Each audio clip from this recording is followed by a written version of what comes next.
menanggapi kasus Fadil ini jangan dianggap lumrah ya.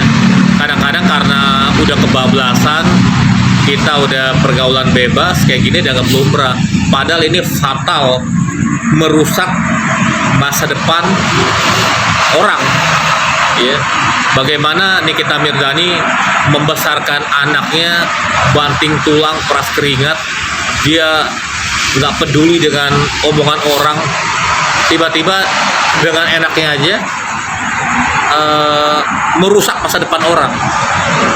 Jadi ini juga harus ditindak tegas biar ke depan menjadi pembelajaran bahwa kasus seperti ini jangan dianggap biasa ya. Masa depan anak yang harusnya menghadapi pernikahan yang sakral dirusak, belum lagi guncangan psikologisnya ya. Jadi bisa disikapi, bisa dimaklumi kemarahan Nikita Mirzani ya.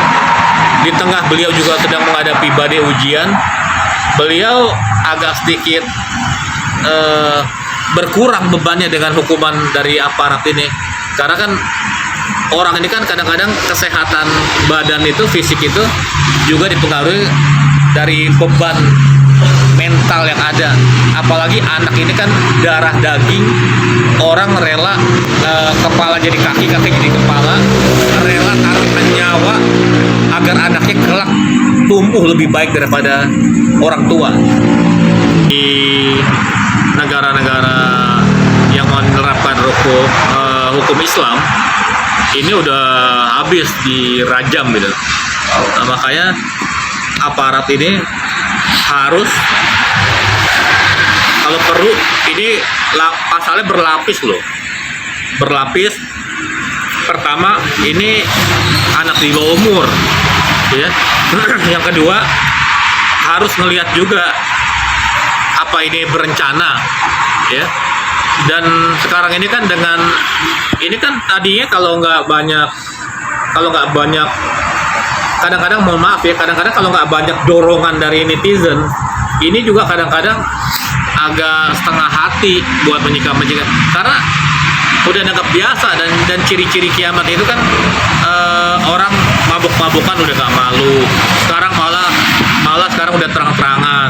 Kemarin ada di media sosial bahkan dibentuk satu komunitas, apapun yang sangat memalukan dan memilukan, dan ini mengundang azab Allah gitu. Jadi kayak gini nggak bisa dibiarkan. Dan ini juga kasus ini banyak terjadi, dan ini kenapa heboh, karena ini menimpa putri aktris kita ya, terlepas dari ibunya itu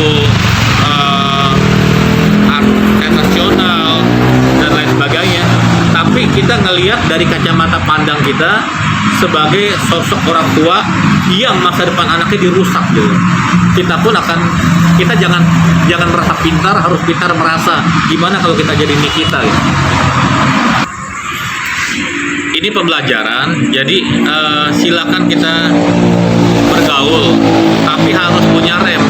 Kan Allah menjadikan kita ini antara laki-laki dan perempuan bersuku-suku, berbangsa-bangsa, dalam surah Al-Hujurat ayat 13, lita'arufu, untuk saling mengenal, menjalin silaturahmi. Tapi jangan kebablasan.